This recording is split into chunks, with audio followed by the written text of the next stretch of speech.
రవరాజు వల్ల ఏం చేసిండు కోరినంత బండారు చేతిలో పట్టిండు తొక్కేది బండారి మొక్కేది బండారి యాత పూతలకు ఏక బండారి రవరాజు మల్లయ్య బండారు చేతిలో పట్టిండు ఒంటి మీద దేవుడు దేవుడు కొట్టుకున్నాడా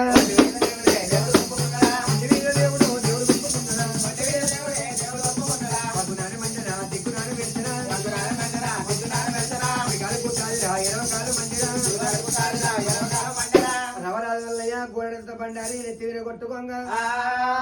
కుడికాలు కుట్టాలైంది ఎడమకాలు మండి ఈపుల రాసకుండా పుట్టింది దొడ్డు మల్లెలు ఎర్ర వాడుతున్నాయి నవరాజు మల్లయ్య దగ్గర రడగబ్బు వాసన వస్తుంది పెడగబ్బు వాసన వస్తుంది ఈగలు దోమలు జబ్బు జబ్బు రాలుతున్నాయి నవరాజు మల్లయ్య అంద వికారం నంద గోపాలం అయింది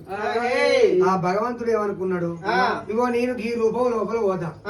ఇగో నన్ను మాత్రమైనా నా భార్య మరి దగ్గర తీసుకుంటుందా లేదా నాకు తానం పోతుందా పోయేదా నాకు అన్నం పెడతదా పెట్టదా అట్లా దాని గుణం తెలుసుకోవచ్చు అని చెప్పి